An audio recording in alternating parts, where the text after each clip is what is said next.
Yan guys, yan. Si RG. Kasi ginom mo gabi? Si Jeep, kasi ginom mo to? Amo to, di na kaya. Maliligo kami ngayon sa isang isla dito sa bato. Ay, bato, matalong pala to. Sarap sa mga kauban. Kanya-kanya ng bitbit. Pero napakainit. Hindi namin aninta na talagang napakainit na lugar dito ngayon. Kaya gusto namin maligo kami, magtampisaw kami. Sana all. Kaya kami sa bangka. Kaya bitbit sa nakagalong tubig. Kasi kuhon ko pa. Let's go! Pier na to, pier ng ano to, matalong to, bangka na sa sasakyan namin guys. Oh, medyo hinahinay tapos mahulog na. Delikado dito, maligo tag sayo. Uy, yari. 1, 2, 3. Yan na sila eh. Bilis na kuha na yung suot niya, mga yung suot niya, kita ko ka niya. Yan, ilak mo.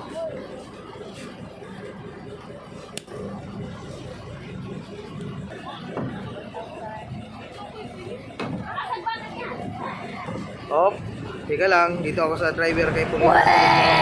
Gusto mga kabiyahe. Ano na? Tinukuran na nila kasi aalis na itong bangka na to. Ang pupuntahan naming lugar, wala sana doon, saka doon sa ano. Wow. Isang islang maliit lang, yun no. Yun lang pupuntahan namin, malapit lang.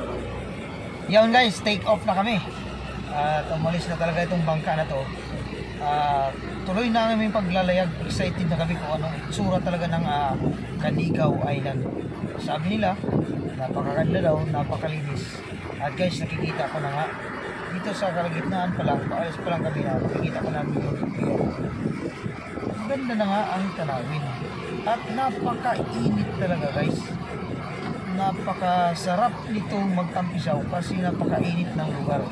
Dito na kami guys, medyo mayon-ayon ng konti. Yun, ano pa hinihintay nyo? Bumiyahin na rin kayo dito sa mga karagatan dito sa Leyte guys. Napakaganda.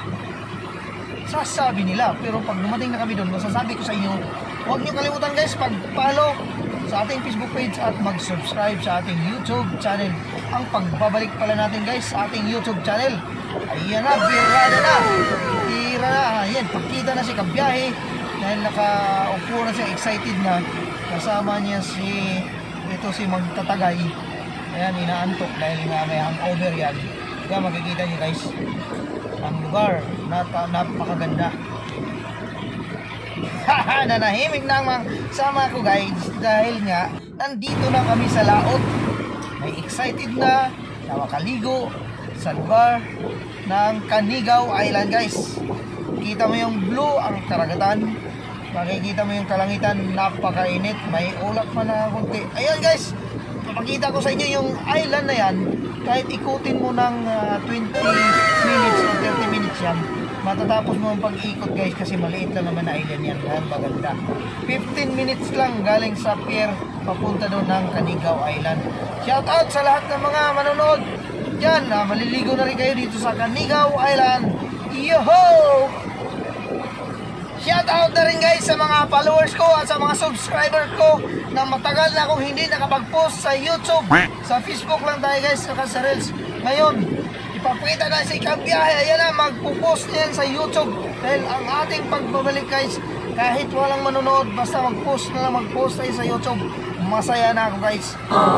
Huwag nyo na kalimutan mag-subscribe sa ating YouTube channel kung gusto nyo lang. Pero pag alam ko naman yung ibang tao. Ayan guys, andito na talaga kami sa ano na, nasa tabi na kami. Bababa na kami maya-maya ng kunti guys. Dahil nakita ko talaga napakaganda pala nga naman ang dagat. Itong kasama namin na inaantok may hangover, yan man lang gigising din yan. Ayun, maghuhubad na ng life jacket ang aming mga kasama. Ready na sa ating pagliligo dito sa Tugol lagi. Canigaw Island. Ayan Ayan, na over. nag-angkla na guys. Ang ating mga Ayan na, guys. ano, Andito na. manginista, mga tawag yan, mga tripulante. Yan yung, You know guys, makita mo yan. water, clear Green water na ng blue, green at Canigaw napaka-crystal clear ang tubig time lang naman dito sa makakarating dito, pero Canigaw Island. yung water Pinagmamalaki niya, yan ng malinis. Matalom Leyte. Atin ang tanggalin ang ating life jacket kasi bababa na tayo, hindi na tayo malulunod. Yan, picture na naman sa dulo.